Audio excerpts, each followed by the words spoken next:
see him on earlier. He does it again. Time expires. The comeback is complete. March is madness. Top of the key with the three. Big Blue Madness in March. It's officially March Madness.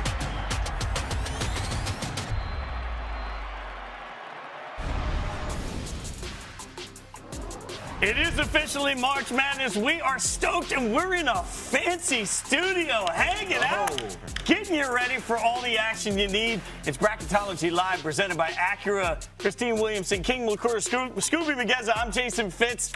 It's been a wild few hours, and we're not talking about Tom Brady. We're talking about the I thought you were, actually.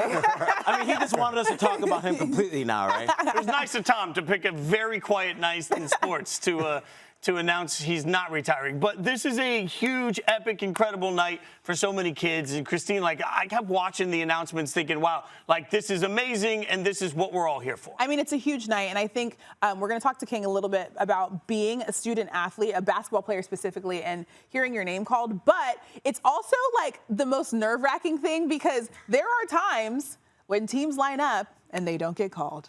So it's like a heartbreaking night. I feel like we always know where to set the cameras up because we never see a team that's just like, but, you know, it's a big night. I mean, King, and for anyone that doesn't know, King McClure, a superstar Baylor basketball player, and a regular on our shows. But first, you're welcome. This is your first time being able to hang out with us in studio and do the thing in person. So, like, walk me through what that night is like when you're sitting there wondering if your name's going to be called. Well, first off, I think Christine threw a shot at me. Because you talking about, well, you know, when your name is not called, that's a shot, It has happened before. That's a shot, Christine. I would actually like to see those reactions, by the way. Although there are none. No, you wouldn't. There are none. No, I want not at all. No, listen, it's the best feeling when your name is called because you expect your name to be called. However, when your name is not called, my junior season, we were on that bubble right there, maybe an 8-9 seed. We throw a whole party, and our name is not called. We find out we're going to the NIT. Do you know the looks on our faces? We were ready to go. We weren't even trying to play in the NIT. It's just like, why play in the NIT, the not invited tournament, as we like to call it? Oh, no. as we called it back in school. Why play in the NIT? But Coach Drew, you know, him being just so positive is, you know, only two teams in the whole country get to end their season with the win. It's whoever wins the NCAA championship and whoever wins the NIT. And it kind of got us fired up. But then we went outside, second round to Mississippi State. So it was a whole lose. I thought we were going to have fun with this. I turned it into a very dark beginning of the show. He talked about being fired up, and we're definitely fired up for what we're going to be seeing in the NCAA tournament. So let's start off with our opening tip, because I want to get your guys' thoughts on what you're most excited about with the NCAA tournament coming up. Starting with you, King, because you got us down a little bit. Now, I'll bring us back up. Well, my bad. I didn't mean to be so depressing. Y'all asked me about my experience, so I gave it to you. But listen, what I'm most excited about is the older teams, the older mid-major teams to be exact, because this year in the year where we living in the fifth-year senior, the older teams win, the older teams advance. These mid-major teams will not be scared of the higher seeds. They'll be looking to compete, and they'll be looking ready for the moment. Christine? I'm going to go with the fact that this season, I feel like more than the last few seasons, has a lot more equal teams across the board. Yes. So I feel like in previous seasons we've seen, number one, and no offense to Baylor, King, but Baylor obviously hasn't been playing to the standard that they were last season. So kind of across the board, there's no real gap between 1, 2, and the rest of the field. We really see kind of an evenly matched field. So I feel like March is actually going to bring us a lot of madness. And to Christine's point, Fitz, I know you're excited about one specific thing because of how this whole bracket looks like. Yeah, like Christine put it all in such a positive light. You know, like we're so evenly matched. I would say that things are so wildly inconsistent this year. Like we've seen good teams play terrible basketball, and then terrible teams play play really good basketball. So what I'm looking forward to is the absolute angst that everyone's going to feel about, I don't know, 4 hours into this whole thing, realizing that your bracket's trash, everybody's bracket's trash. You've just lost. Like, do yourself a favor. Find a charity and just send the money there, because you're not going to win anything. Nobody's winning any money on this thing. Yeah, and that's a beautiful thing about March Madness. You really just don't know. And for me, what I'm most excited about is the buzzer beaters, is the Cinderellas, is those upsets, because usually I'm just sitting in a bar or sitting at the crib somewhere, and all of a sudden I get a notification, so-and-so is down by 3 points with a minute and a half left. It's like, oh, where's the TV? I need to watch it. So that's going to be the most beautiful thing about this whole NCAA tournament going forward that I'm really excited about. And for bracket busters, as you mentioned, Fitz, we have some advice for all of you out there who was trying to make sure that they shouldn't get their bracket busted completely around from college hoops. Take a listen. In order to make something special happen, you got to figure out who that one dark horse is going to be and see if you can ride that horse to victory. You can't just choose, the highest seed all the time. And it's always going to be one upset, either the first round or the second round. And I say trust your gut. Pay attention to the teams that are clicking at the right time. Pay attention to the team that's getting hot and making good runs. Good luck, but you ain't going to get it right. It's crazy. It's why it's called March Madness. Time now for our Precision Performance presented by Acura. And man, listen, if you've seen it, you already know the deal. There was a lot of dope performances leading into Sunday selection, and we're going to take a look at who was balling out of control. So we're going to start off with Virginia Tech's Hunter Couture. Man, the guy was on one. A big reason why they got that win against Duke. He scored 31 points to take down Coach K in the ACC championship game. He was making everything from deep, going 7 for 9 from the three-point line. His previous career high was 27 against Florida State. And then here's my favorite, Peter Kiss. The guy is coming from Bryant, dropped 34 points versus Wagner in the NEC Conference Championship. Kiss is the leading scorer in the nation, averaging an absurd 25.1 points per game on 45% shooting. The dope thing about Kiss is you either love him or hate him. He talks a lot of you-know-what when he plays in the game. He's drawn a lot of comparisons to Grayson Allen, but kind of talks like Patrick Beverly. Keegan Murray is the next one from Iowa. Dude has been lights out, dropping 32 points with 9 rebounds and 3 assists in a big win over Indiana to advance to the Big Ten championship. Murray was lethal from all over the court, 8 for 10 from three-point line. He was precise. Now we got the most precise performance of the week. This dog showing elite balance unlike any other. And me, I just got a dog today. I picked one, quite frankly, and his name is Scrappy. And I'm really excited to have my dog come with me real soon, but I got my dogs with me right here. Oh, look at that. you see how I'm doing? How sweet. And we talked about precision performances right there, guys, and we're going to expect to see a lot of them coming into the NCAA tournament. So, Fitz, starting with you, who are you expecting to have a precision performance? Well, you looked at individuals. I'm going to look at a team, and that team is Tennessee. We've already talked about them. We'll keep talking about them. But to me, when you're talking about a team effort, there isn't one guy at Tennessee that gets it done. It's all of them. They take a lot of pride in the conditioning that got them through the SEC championship game. They are playing well late, and they are playing incredibly fired up on the defensive side of the ball. Frankly, they swarm. They swarm offensively. They swarm defensively. I think this is a Tennessee team that is absolutely going to be on one going into the tournament. How about you, Christine? I have Cam McGusty, and it's no surprise that I am choosing a player from Miami. I'm going to talk about Miami a lot today. But Cam is a 6-year senior, and I know King played against him for 2 years when he was at Baylor. Cam is absolutely lethal. He's an AP first-team All-ACC player. He's an absolute bucket from behind the three-point line, so I just feel like Cam is going to go off in the tournament. King? I think it's time for Gonzaga to finally get us a championship, because for the longest time last year, everybody thought they had that perfect season. They were going to make that run. Then they play against my Baylor Bears. And we know the story. We knew that was what happened, and they absolutely got dominated. So I think it's time for Gonzaga to finally show us, hey, this is your year. #1 team overall. Can you get us a championship? I don't know. we'll see, but it's about that time. Let me ask the room a question. This is really the important thing here. The little dog bouncing on the basketball is like, who could do that? Can anybody in this room have that sort With of our balance? feet? Yeah, like with your head, like a headstand. No, I didn't know if you meant like us humans or like our pets. I feel like I could totally do that. You could balance on a basketball? Yes. Okay. Balance on a basketball. That is a precise type of performance to do the small little basketball. Yes. That's why you put the dog in there. But when you talk about precision performances, for me, who I think is going to be really huge is Keegan Murray for Iowa. I mean, the guy has been lights out for this team. And if you guys remember last year, Luka Garza was the guy that was a generational player. Everybody talked about him, and Keegan Murray was just in the shadows, kind of charging.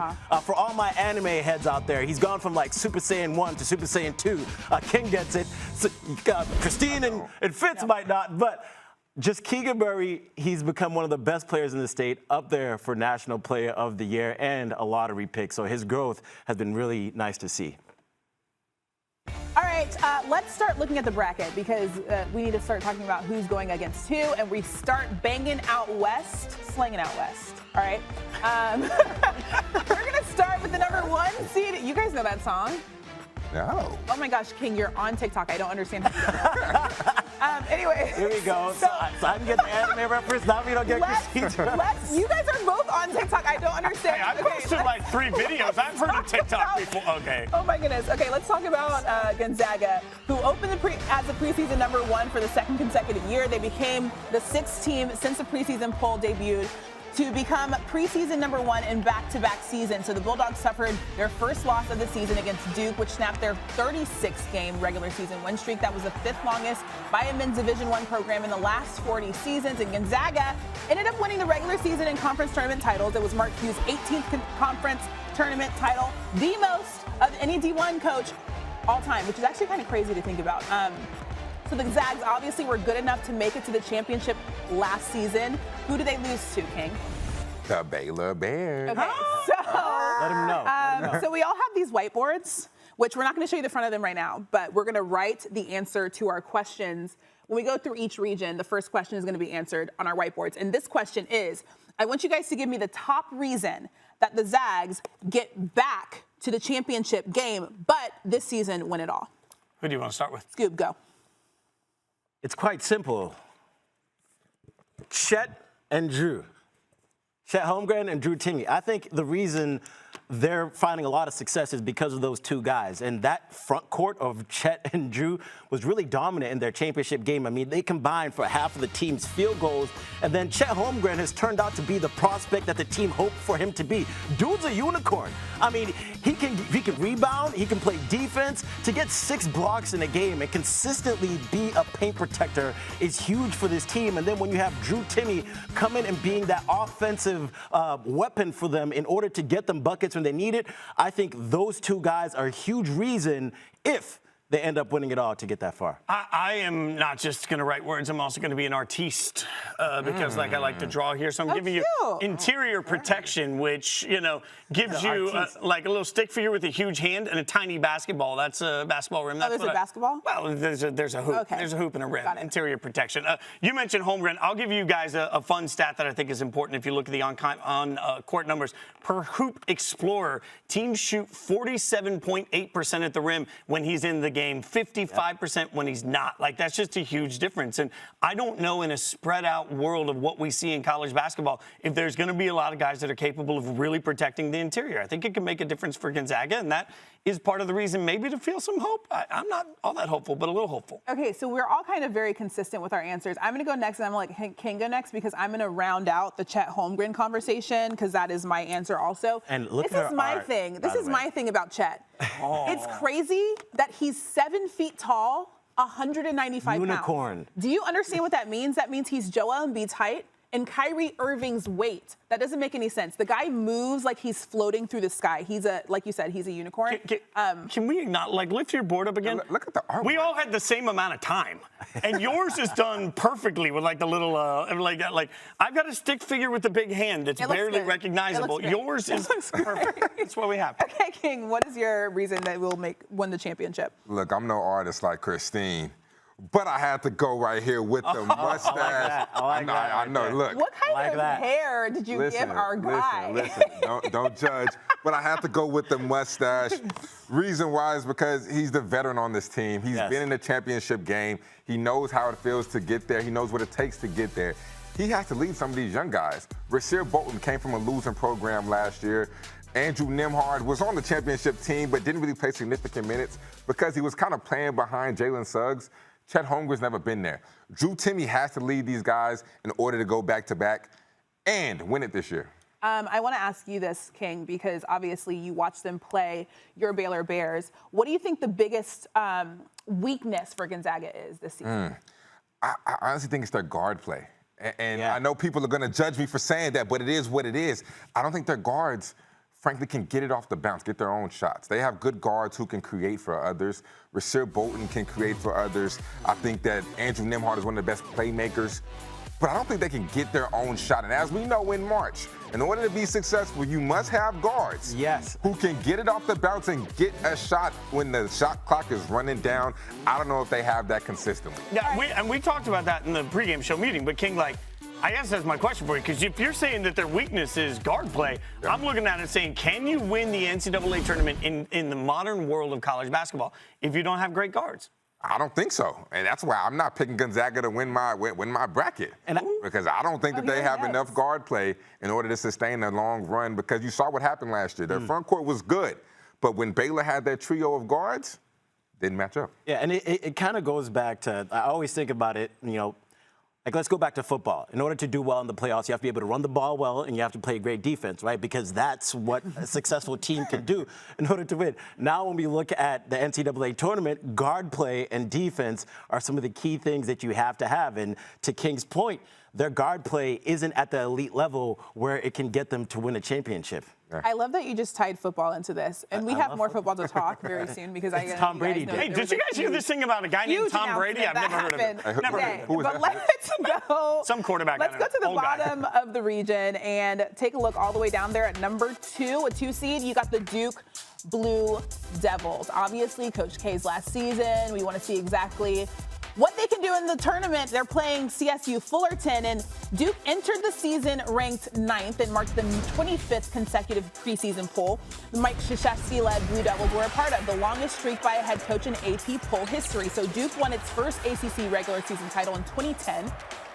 And first one outright since 2006. Paolo Banchero, one of the top prospects for the 2022 NBA draft, won ACC Freshman of the Year. With Coach K retiring at the end of the season, he'll be seeking to become the 3rd coach to win a title in its final game as a head coach, joining Al McGuire and John Wooden. That's pretty good company.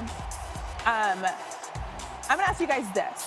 Give me one word that describes just how much we're going to hear about our guy, Mike Krzyzewski, throughout the entire.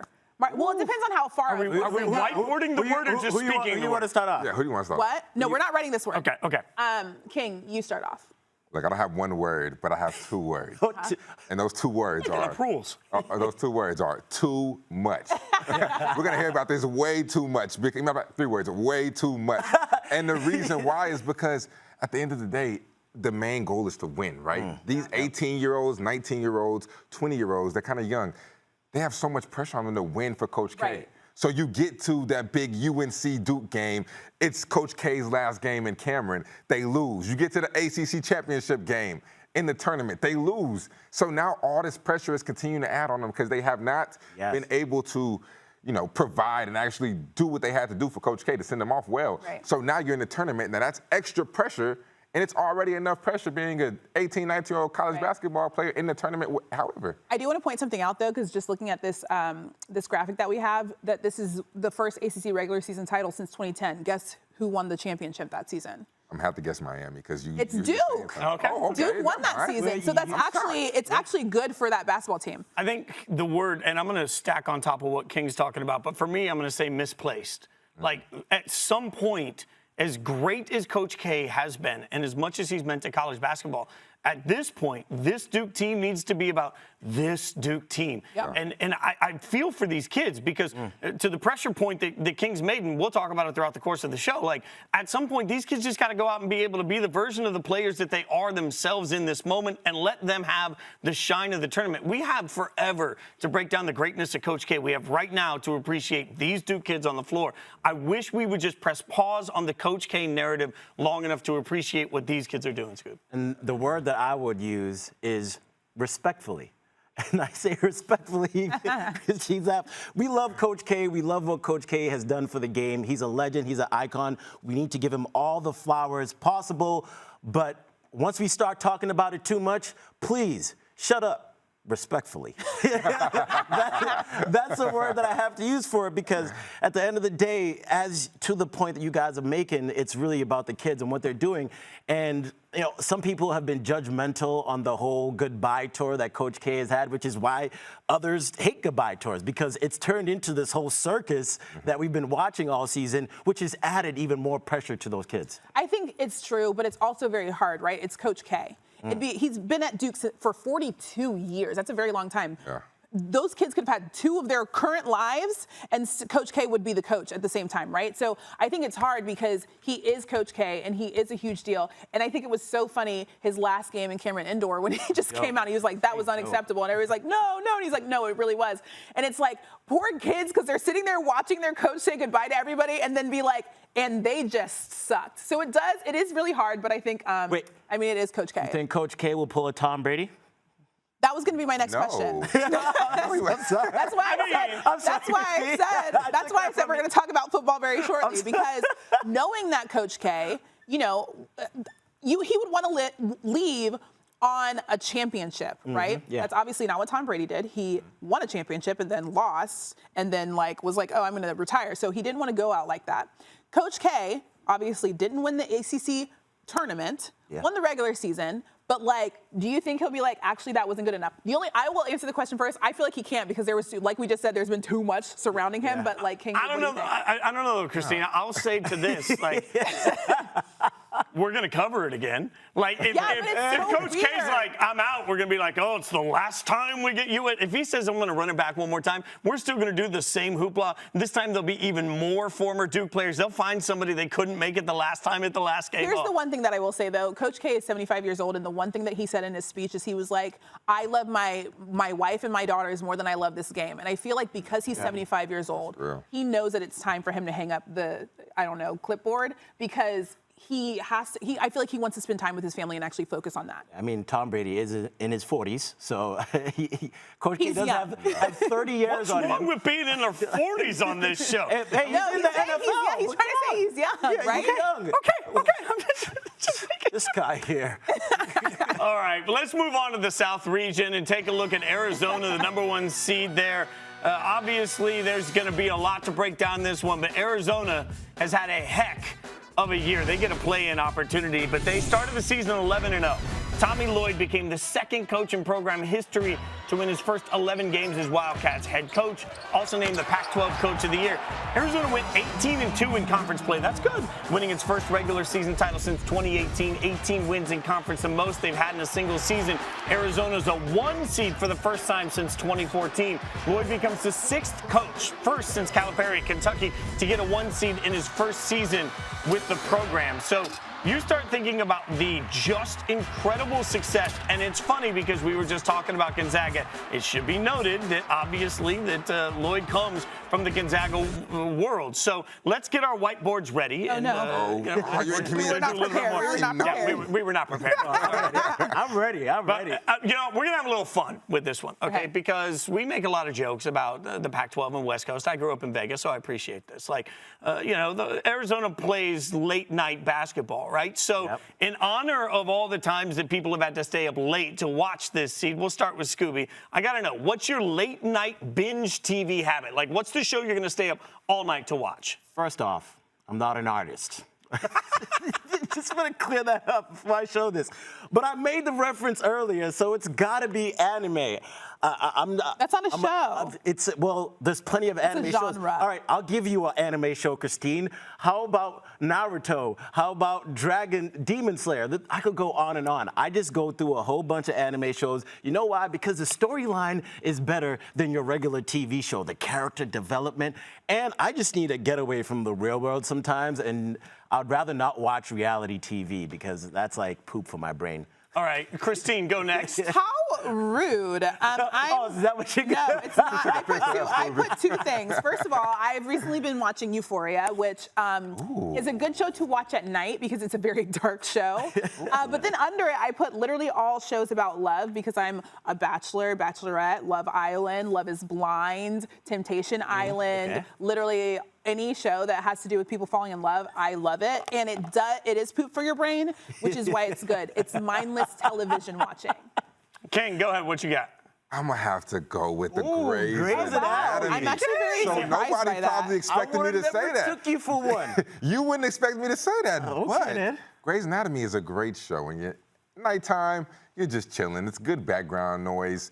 I watched every single episode. I binge watched it until it got to the last season when it got a little too realistic about the whole COVID thing and they tried to like reenact COVID. You watched every single season from season 1 to this season? Yes. Oh my goodness. And I cried when George died. Can I ask a dumb question because I've never seen the show? Yeah. Are there a lot of seasons? It's about, you know how we talking about Law and Order since I earlier? was an undergrad. It's literally like Law and Order. It's like 20 or 25 seasons. Okay, I'm out on that one completely. Scooby's not going to like this answer. Christine is, and it's why we're besties.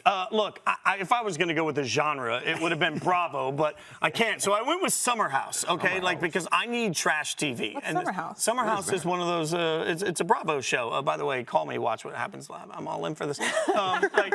So Summer House is a bunch of friends that they all work in New York, but they summer in the Hamptons. So, usually it's Below Deck, but right now I'm a little bit of a pause on Below Deck while I do Summer House. There's also Winter House. I'm in for all of this. You got a bunch of friends that are in one house, partying together every weekend, living the life. They're all beautiful people, and there's drama everywhere they go. You can always use a little summer up here, That is a fair point. Okay, so I'm the Dallas.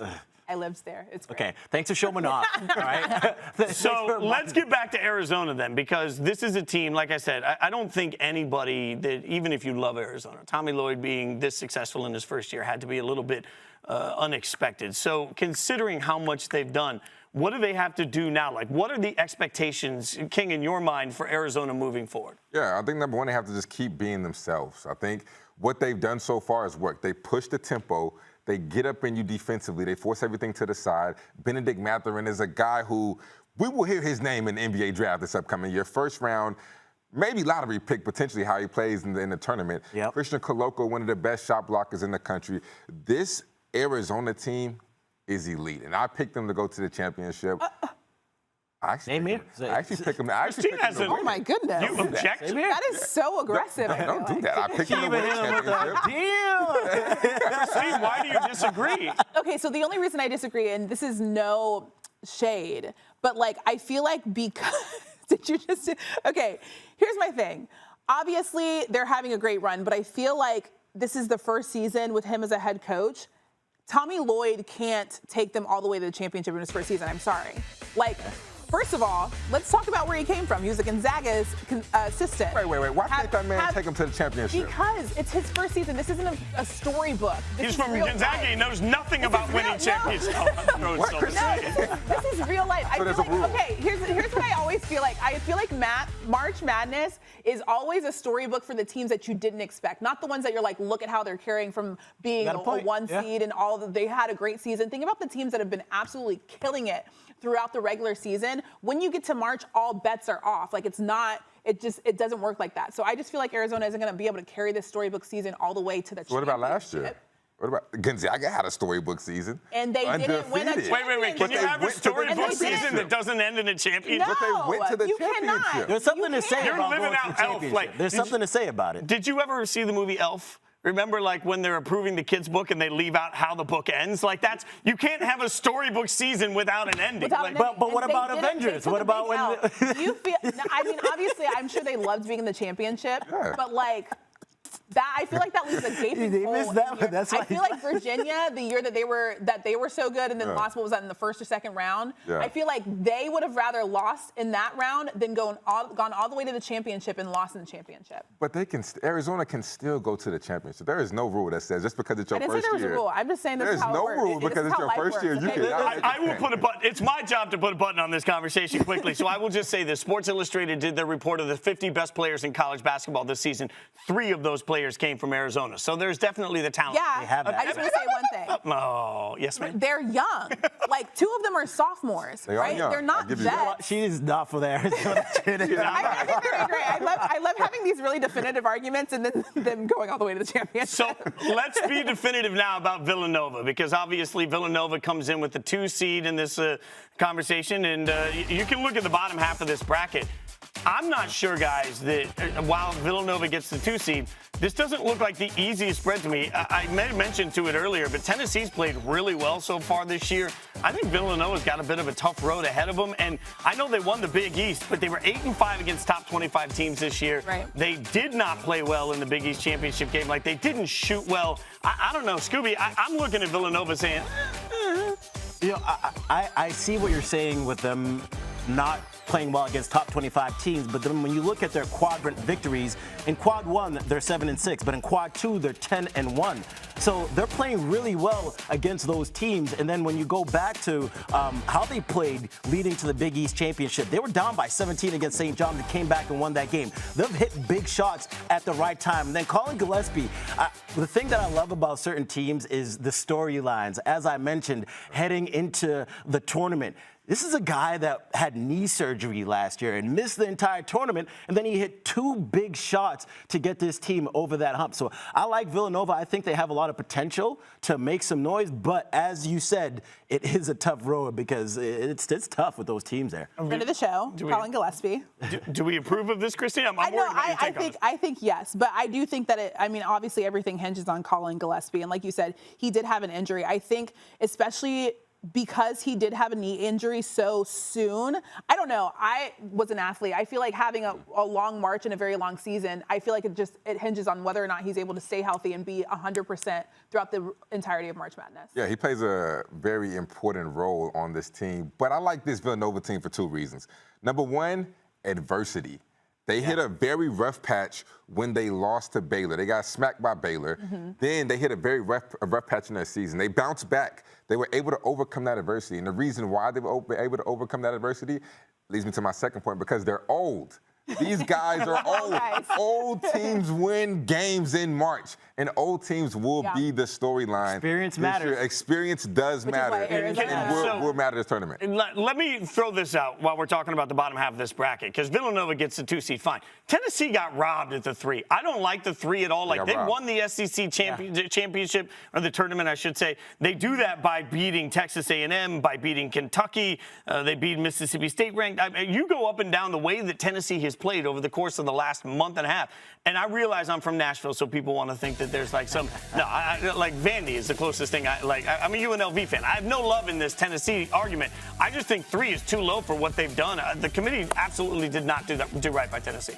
Yeah, and the thing about Tennessee that I feel like the committee is holding against them a little bit is because they got a lot of their wins at home, right? They were undefeated at home, one of the few teams in the country to be able to do that. But then when you look back to the SEC championship, reports on Twitter were saying the crowd was 70-30 Kentucky. That was essentially like a Kentucky game for them, and they were still able to dominate the way that they did. So Tennessee definitely deserves more respect than they're getting. I agree. Scooby, to your point, we started a lot in the SEC. I don't know why that is. We started in the SEC, the Big 12. Teams win at home, then get on the road and just lay an egg. What happened? What's up? Like, we don't want to take that same game to the road. I mean, I guess it's harder because we have fans this year, and we didn't have fans last year. But I don't know why that is. Teams were very successful. Auburn, perfect example. I will again say, to the SEC tournament point, that's in Nashville. Nashville is a Vols football town and a Kentucky basketball town. Always has been. It has been for a generation. I do want to say one thing about being mad about seeds, though. It's March, and yes, it is not ideal for Tennessee to be a 3 seed, but however, it doesn't matter once the games start. Like, If they win, they win. They keep March. going, and it's March. So It's March. Part of why they are where they are is because they peaked, and peaking at the right time takes a little bit of luck. So luck, I should say. It's all part of the recipe for success in March. There's no one formula, but no one's getting to the Final Four without good players and some luck. The preparation you do before the tournament, whatever work you put in before that will show up in the most difficult situations. You've got to be able to get hot towards the end of the year. Teams that can make a team play bad is sometimes more important than you actually playing well. Teams that really love each other, they're great teammates. So when it looks bleak, that group will keep going. Time now for today's Mayhem Moments presented by Allstate. Plenty of mayhem leading up to the tournament. Here's a look at the top buzzer beaters. Darius Maddox, with 1 second left on the clock against Clemson, he says, "I am your leader." Game. What a shot right there. That was 2+1. Virginia Tech wins 76-75 in overtime. Now we go to the Miami buzzer beater versus BC, tied at 69 in overtime. Woo! Charlie Moore says, "Give me some more." Hits Jordan Miller for the layup at the buzzer. Miller was wide open, and the kiss of the glass. You gotta love it. Was that you singing? I don't understand what that was. I'm just trying to be like you. 71-69 in overtime. All right, Copen State buzzer beater versus Howard. That's how you gotta love it. Right there. Nice little mid-ranger. Well, a lot of love to the mid-range, an art of the game. And then how about the Stanford buzzer beater versus Arizona State right here? The man had a plan, and that was to get the ball in the pan. Just how they do it. Was that a bar? It might have been. What a basket right there. A lot of mayhem in March, and this is why we love it. Now, Stanford has its lane. Harrison Ingram is the one that get it to him, and Jeff Keefe. Now Tulsa buzzer beater versus UCF after a missed free throw. Darius Perry and Jeriah Horn. Get the basket to go. That doesn't even look How like does it make any sense that they make? Hey, King, have you hit a shot like that before? In practice in an open gym by myself. Never in a game. That's the beauty of March. We see these type of shots hit in the most key moments of the tournament. So a lot of mayhem moments, as we just talked about. So I got to ask you guys, who do you expect to make a lot of mayhem coming into the tournament? Be real. You already know my answer. It's great to be a Miami Christine, Hurricane. who is it? Is that really a thing? Is that really the chant? Like, it's great to be a Miami Hurricane? Yeah, that's why I say it all the time. Well, I didn't know, because I feel like every high school has that same chant. So I didn't know if that was I'm not throwing shade. That's a shot. That's payback for what you said to me earlier. Good job, Fitz.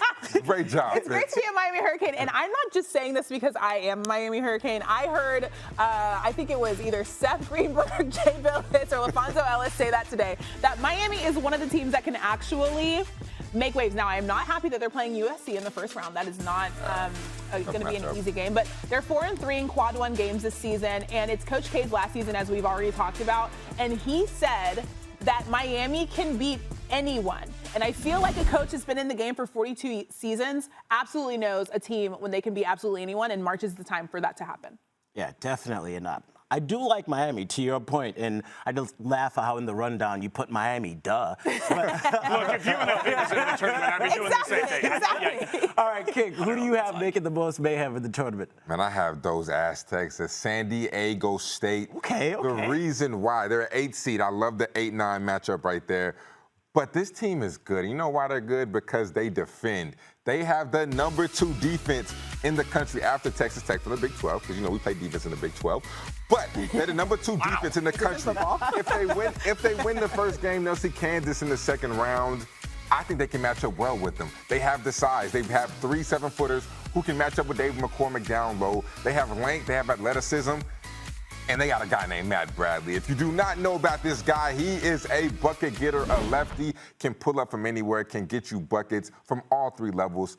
I like this Aztec team. They kind of scare me because they don't score the ball too well, but the defense is so great, I think they can prevail. Oh, yeah, most definitely.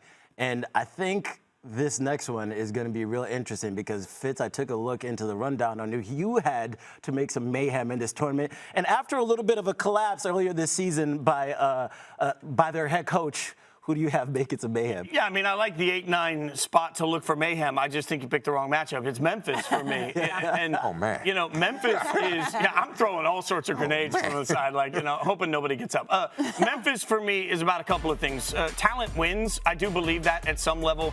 And Memphis 2 years in a row has had a top 3 recruiting class by every metric out there. Penny Hardaway has been able to accumulate talent. Now, there were real expectations going into this season that frankly weren't being met, and Penny had a meltdown in front of the media where he explained his team was young and everybody needed to basically shut the hell up. What was interesting about that is since that has happened, Memphis is 12-2, including this loss that they took today or yesterday. So they're 12-2 in their last 14 games. They're playing lights out. They're playing with the level of confidence that I think matters when you've got a young team, and Penny is still Penny. So I believe Memphis is athletic enough to hang with anybody. They get a favorable 8-9 matchup to me against Boise State, and then they take on a Gonzaga team where it's going to all be about pressure of older guys versus younger guys that are just wild out there. So Memphis could cause some chaos. Oh, yeah, most definitely.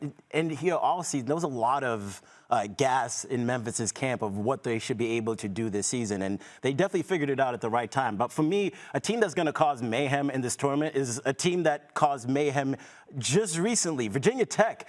I mean, this team came in on the bubble, needing a win, and they got the win, because even if they made it to the ACC tournament, they were still kind of a fringe bubble team, and what they did was take care of their own destiny and fate. And earlier on in the show, we played a video for y'all on which teams to really bet on for the tournament. It's the teams that are hot, the teams that are playing for something, the teams that are just, it seems like they've figured it out at the right time. Yeah. And that's what I see from Virginia Tech, a team that is nitty gritty, scrappy. They're not scared of anybody, as we have seen with the way that they're playing, and they became the lowest seed to win the ACC tournament. That is impressive. They still have 3 quad 1 wins, so they're capable of getting those wins.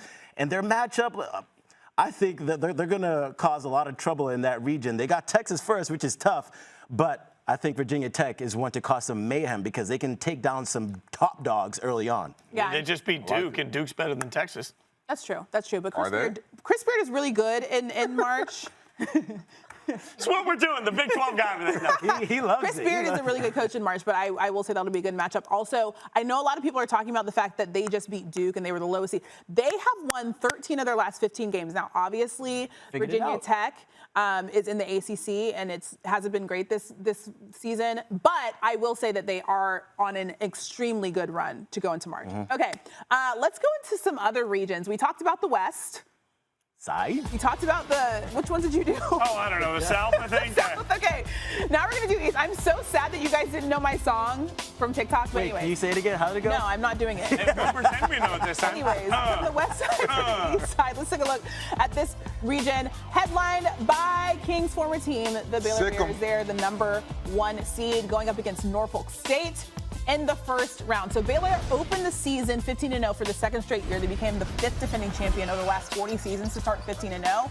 The first since Duke did so in 2010-2011. The Bears dealt with injuries all season and went 6-5 over the last 11 games, which isn't great, including consecutive losses as AP #1. They became the first AP #1 team to lose 2 home games in a week. Baylor won 5 straight games to end the regular season to clinch a share of the Big 12 title. The Bears joined Iowa State as the only teams outside of Kansas to win consecutive Big 12 titles. Here's my thing, though, about the Big 12, because everybody says this, and I'm not just saying this because I'm a Big 12 fan. Honestly, the Big 12 is the best conference in college basketball, right, King? You would agree with that? I would agree. And the fact that every team plays every team twice, right? Yep. There's only 10 teams, and it actually, because it is the hardest conference to play in, if you're playing everybody twice, it's hard to get wins every single week. So I'm going to start with this question. You guys have your whiteboards? Oh, yeah.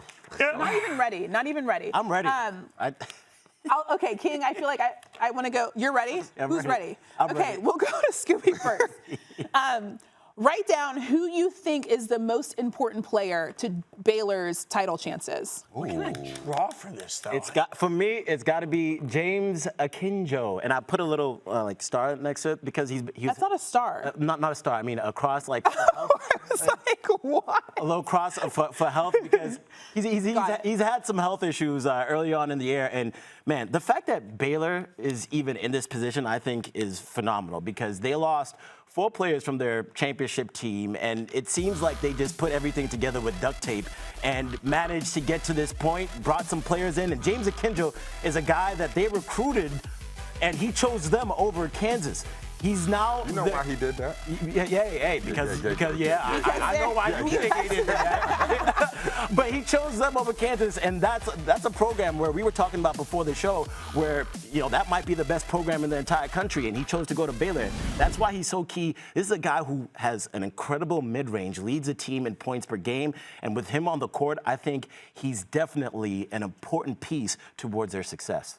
I can't even get cute. I just made sure to write. I didn't steal it from Skubie underneath because I think you've got the right answer, and it comes back to what we talked about earlier with guard play, right? Like, ball's going to go through his hands. I mean, at some point, you've got to look at all of this and say, you need somebody that you know, and this is going to be the great failing, I think, right now for Duke that we'll get into later in the show. Like, you need to know who the offense is going through, and when time's clutch, when you need a set, who's going to get it to you? He's the guy. So I think for me, like, he's the key. King. You want to go last? I'll go last. That's fine. So, I'm going with Flo. You know he would have a nickname and everything. Okay. So we're going to take a different angle because when you look at that matchup, that second round could be against North Carolina. Mm-hmm. We know what North Carolina brings to the table. We know who they have down low, Armando Bacot. This first matchup, Bankston is potentially an NBA big. I actually got a chance to do the Norfolk State game where they won the MEAC. Bankston has elite NBA athleticism. They have 2 bigs who can play inside and out, can really stir up things. For Baylor, Jonathan Trauma-Chwachua. I said it correctly. Wow. Good job. That was, yeah. Did you do that one more time? Jonathan Trauma-Chwachua. Ooh, there we go. My man hurt himself. Everybody saw the gruesome injury. Now Baylor only has 1 true big. Because Zach Loveday does not play. Jeremy Sohan, they moved him to the 5, but he's not a true big. If Flo Thumb doesn't come to play and stay out of foul trouble, Baylor can be in for a long night. With the bigs of Norfolk State and the bigs of North Carolina, Flo has to stay on the court and be able to get rebounds, but stay out of foul trouble so he can stay on the court. And if he does get in foul trouble, we got Jeremy Sohan. Hey, I like the segue. There we go. Well done. The artistry, I did this. I wish we had markers that were colorful because he has the best hair on the team. But he's also the 6th man of the year because he's the best player off the bench. He's averaging 24.4 minutes per game. And he's just an absolute buck. And I feel like he's an anchor for this team and honestly a leader. So, yeah, I got this guy. All right, King. Obviously, your team wants to make it to the championship again. How do you think they do that? Well, I think it's a make or miss league, a make or miss team. And why I say that is, a lot of times you think you have to put the ball in the hole to win games. Yes, you do. But if you look at their last game against Oklahoma, the reason why they lost, they shot 3 for 21 from the 3. You're not beating anybody like that. They rely so heavily upon the guards, upon James McClure, Adam Flagler.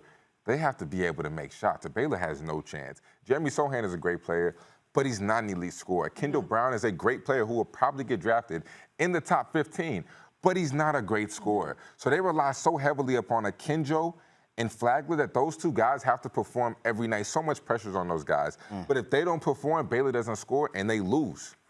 They got a brutal bracket, too. Like, I'm just looking. I was just going to say, let's look at this region really fast. Who do you feel like is the biggest threat to Baylor in this region? Fitz. Look, I'll say North Carolina is going to be a tough matchup, but I think they're better. UCLA is a good team this year. Purdue has had, when Purdue plays well, and that's a big win.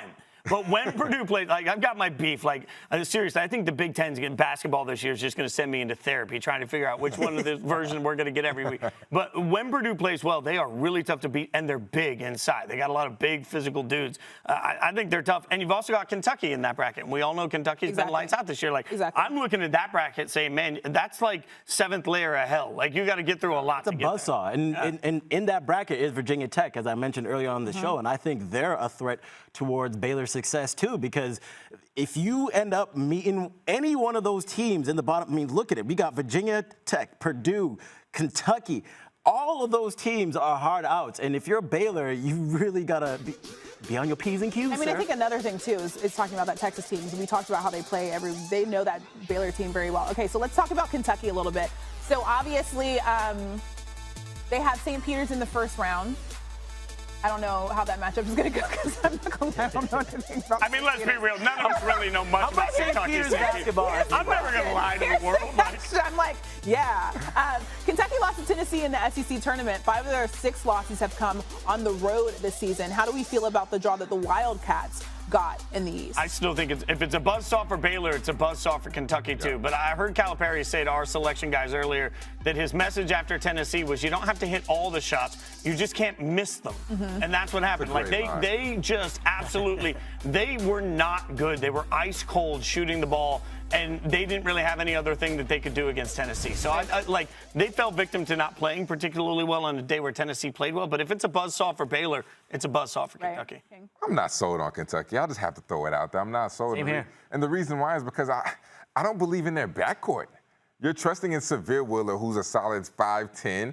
He's solid, but he's not good enough to get you to where you want to go. You mean solid like he's like 5'10" solid as in he's actually 5'10"? Like a solid player. I mean, he's not a scorer. Yeah. I didn't know. You might be talking about like my version. Like I tell people I'm a solid 5'9.5", but we all know that it's really more like 5'9". He's a solid player, good facilitator, not great scorer. Then you have Ty Washington, who is a great player, a phenomenal player. Right. But he's a freshman. Right.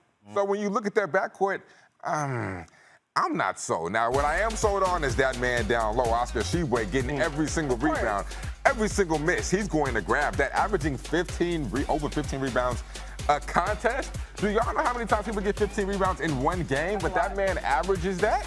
It's absolutely ridiculous. But I'm not sold on their backcourt yet.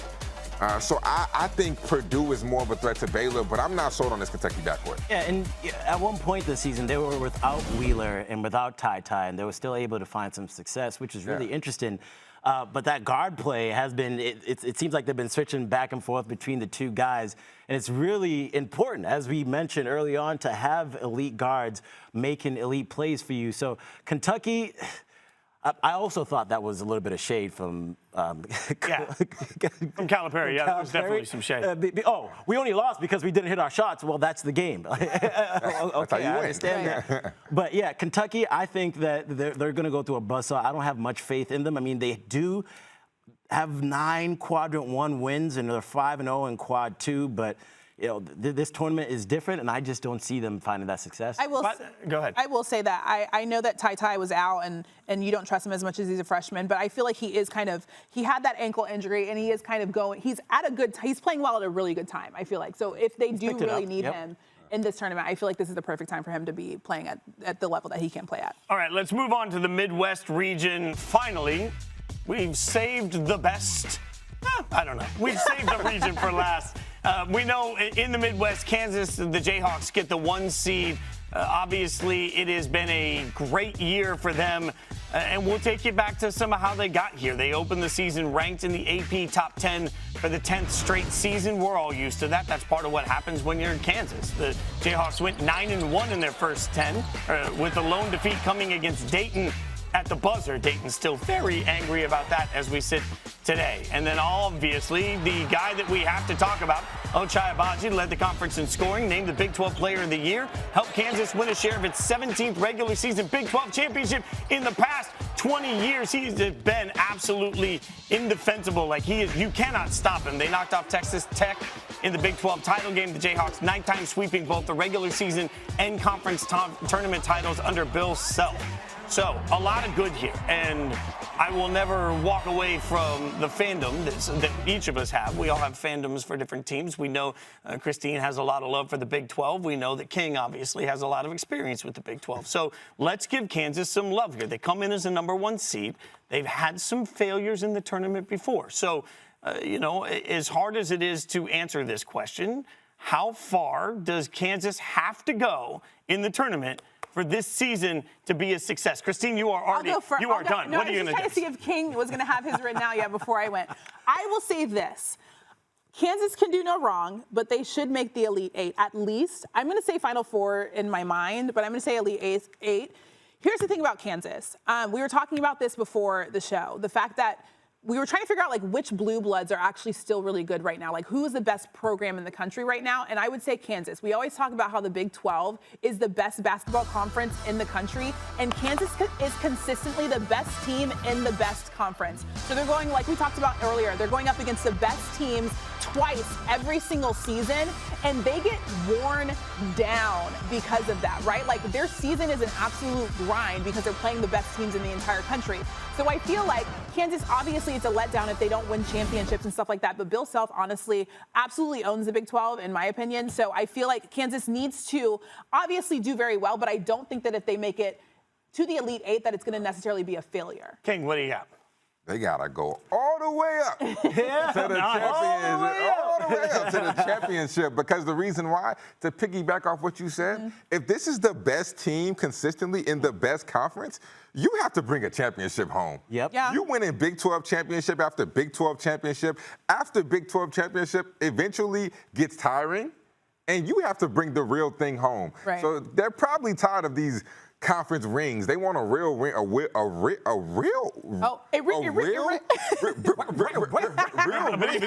That's all, folks. a real ring, and you got to bring that home. And I feel like they're tired of what they're seeing. They have to win it all in order to be deemed successful. All right, Skubie, what do you got? You got to make it to the ship, man. Hey, there we go. Simple as that. You got to get to the ship. And to your point, they have every single piece that they need. They have a legendary head coach in Bill Self. They have player of the year in Obaji. I mean, just look at all the pieces that they have. And they're playing in the toughest conference. They win the Big 12 championship yet again. This team, in order to feel like they're successful, and I know that the players in that locker room will say the same thing, we have to go to the championship. And not just go there, you have to win it, because Kansas has every single piece that they need to be able to go to the top. They have great guard play. They have great bigs. They can do it all. And they have a coach who can lead them through this whole process. So for them to see this as a complete success, you got to go to the ship, baby. I think for me, in a wild and crazy, chaotic year, I'm going Final Four, mostly because it was the best that I could do to make a squiggly Final Four. But also because I think I can't, out of one side of my mouth, say that this is the most unpredictable year I can remember in college basketball. And then on the other side say, but you were the best team or one of the best teams, so you must win a championship. I think a Final Four, anytime you're talking about getting to the Final Four, that season has to be deemed a success. But I do want to piggyback on something you said, because you mentioned guard play. And King, where are you on the guard play specifically for this team? So I think the key to this team is a guy, Remy Martin. Yes. And if you look at the season that he has not had the season that everybody thought that this man would have. He was one of the national player of the years last year at Arizona State, and all of a sudden he gets to Kansas, and for whatever reason, whether it's the injury, whether it's him and Bill Self not getting along, but for whatever reason, he was not the same Remy Martin that we were used to seeing. However, that last championship game against Texas Tech, that man came to play, lit it up, was getting buckets, and that's what I like to see. So if this guy right here can play like he did the last game, oh, Kansas is dangerous. It completely switches the game, because I'm not sold on DeJuan Harris. DeJuan Harris as your PG is not good enough to win you a championship. And what you said about Remy Martin earning that respect and that trust from Bill Self. I read an article earlier on today, and they were saying how Remy Martin is that type of guard where there's a play called, and then all of a sudden things break down, and what does he do? Yep. What does he do? He can go and get you a bucket when things break down, and that's the difference in March. Can your point guard get you a bucket when the defense offers a different set or something that you weren't prepared for? And Remy Martin is that guy. Throughout the season, he's kind of just been like, where is he? Like, is he fitting into the mold? And now it seems like at the right time, which is what March is about, get it figured out at the right time. And then if you listen to the post game yesterday, the players were saying, listen, him playing like that is exactly what we need, because if he's playing like that, then shoot, the sky's the limit. So earlier, Christine said friend of the show for someone, and that's Christine and I worked together on Countdown to Game Day all season this year in college basketball. One of the people we had on that show was Bruce Pearl, Auburn head coach. I feel like after he came on the show, season went to you know what. Like, I'm not saying we were the close. I'm just saying that, like, but in our defense, he was doing a lot of interviews that day. Yeah, that is fair. So maybe it was the totality of it. I don't know. But what I do know is that Auburn opened the season 22-1, 10-0 in conference play. They looked absolutely unbeatable. They did get their first outright SEC regular season title since 1999. I don't want to take anything away from that. Bruce Pearl wins Coach of the Year. Jabari Smith won Freshman of the Year. Walker Kessler won Defensive Player of the Year. But Auburn lost their SEC quarterfinal game against Texas A&M. It's killed its hope for a #1 seed. This is an Auburn team that at one point looked like they had mastered the transfer portal, mastered recruiting, and they had mastered college basketball. Over the course of the last month, they have not looked particularly good. So how confident are you, Christine, in Auburn? I think it's a reset, right? They lost that game against Texas A&M, which is a really good team, right? They lost that game, and I think that because they were hyped this entire season when they were playing so well, they go into the postseason and they lose, and now they're like, wait, hold on. We're not the Auburn team that we were at the beginning of the regular season. It's kind of like what happened with Georgia, right? You lose to Alabama in the SEC championship, and you're like, whoa. We're not the team that we thought we were. What do we need to do to regroup and go into a whole new season? Because the postseason, March Madness, is a whole entire new season, and I feel like they have the chance to do that, to kind of recalibrate, figure out what they need to do in March, and actually go far in the tournament. King, from your playing experience, can you do that? Can you just be like, put it all behind us? Yeah, I think it really starts with the locker room, though. It starts with the guys in that locker room. The team leader needs to bring the team together and say, hey, we're losing. We don't want to lose. So what do we have to do? And whatever we need to do, we're going to do it as a collective unit, and we're going to get the job done. Like Christine said, I think I actually like this Auburn team. As weird as this sounds, I'm actually sold on this Auburn team. I love their front court. I think they have the best player in America in Jabari Smith. And I think Walker Kessler is one of the best rim protectors in the country. I like this Auburn team. I think they have guards as well that can go get it off the bounce. And the only problem that concerns me is that they are great at home but not great on the road. And no game will be played at Auburn, so I don't know how to react to that. Where are you, Skubie? You know, when you look towards the end of their schedule, you know, it'll have a bunch of dubs and L's. You see a lot of L's towards the end of their schedule. And we talked about teams being able to find their groove towards the end of the season. Auburn has been really slipping as we approach the end of the season. I mean, I like the team, but when you look at the bracket, if things go as predicted, they got to face Wisconsin. And quite frankly, for me, I like Wisconsin over Auburn when it comes down to what they'll be able to do, especially with Jordan Davis, because that's a team that has done a great job against top 25 teams this year. And Auburn would be in trouble if they met him. But it's just about time to wrap things up, guys. So it's time to do our final 4 minutes. You see what we did there? Like it's a final four? All right, four of us. We all made it to the final four. But one last chance. Give me your rant. All of us, there's 4 of us. Give me your rant on what your mind is on with the tournament this year. Starting with you, King. Give me your rant. My Baylor Bears, you know I have to go there. Can they repeat? I feel like a lot of people put a lot of pressure and a lot of expectation on this team that were very unfair. You lose 4 starters, 2 of them to the NBA, 1 to the G League, and 1 to the NFL, surprisingly. But they put a lot of unfair expectations, and for what Scott Drew did, able to get them back to the #1 team in the country with a roster who basically had to reload, had to go get transfers, and allowed a freshman to play significant minutes. I think Coach Drew needs more credit. I think this Baylor team is good. And on top of that, they've been battling injuries the whole entire year. They've had their star players, Sohan, Akinjo, Flagler. LJ Cryer still is not healthy. They've missed so many guys. Jonathan Trauma, one more time. For the people. And they've been battling injuries, and they're still a 1 seed. What they've done is incredible, and can they repeat? All right, now, Christine. Okay, we're anyways, you already know I'm going to say University of Miami. But here's the thing that I do want to say, though. Because King mentioned something earlier in the show, and I think you said it like twice. He said the fact that because teams have veteran players on their squad, they can go further in the tournament because they have so much leadership. Miami has 13 players on their squad that have been on a team for at least 3 years. I was talking about Cam McClure earlier. He's one of 4 6-year seniors on this team. So with this team, it doesn't get it done this year. When exactly are you going to? You guys have been in college forever. You already know how to play basketball. Jim Larrañaga is 72 years old. He just signed a 2-year contract extension. Let's not make Jim Larrañaga the hype train is at Miami on for 2 more years to at least make it far in the tournament. All right, Fitz, what are you ready to rant on about? Look, Duke, I said it earlier, and look, I got no love for Duke. I'll say this loudly, 103-73, that's the final score of UNLV beating Duke for the national championship when I was a kid. Yes. I bring it up all the time. That being said, this Duke team needs the opportunity to be defined as just this Duke team. And we're so hyped on Coach K, and I said it on our show jokingly before the ACC championship game that, like, damn it, just give the world what we want. We want the Disney ending.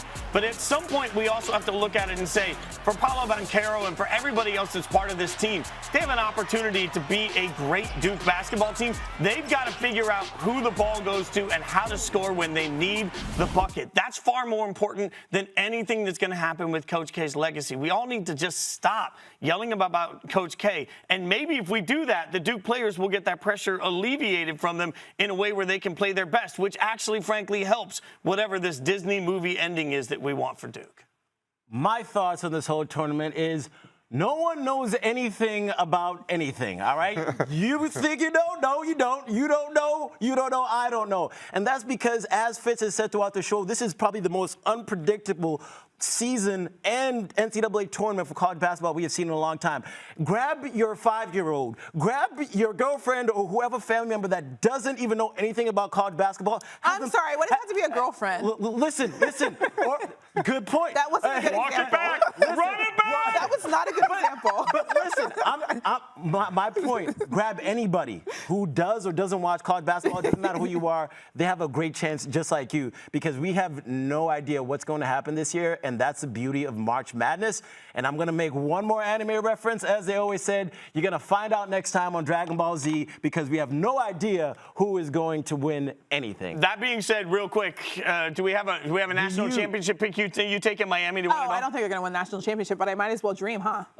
You might as well dream. Yeah, you can dream. Yeah. All day long, you can dream. But I'm going to go with Arizona. I'm going bear down, Arizona. There we go. I think that's the thing, right? Yeah, I'm with you. Bear down. I got Arizona winning it. You know what? You talked me into it earlier. I blame you guys for this. I'm taking Auburn. There we go. Auburn's taking Auburn. I'm taking If Auburn. I'm being realistic, I'm going to say Gonzaga. Well, that's probably fair. King McClure, Christine Williamson, I'm Jason Fitz, Skubie Mageza. As always, we appreciate you guys hanging out. Thanks for watching Bracketology Live, presented by Acura. Never forget, 103.73. 103.73. Larry Johnson, Stacey Augman. Stacey, call me Stacey. What a blowout. Stacey, I want to be your best friend. You. Hold on, wait, hold on.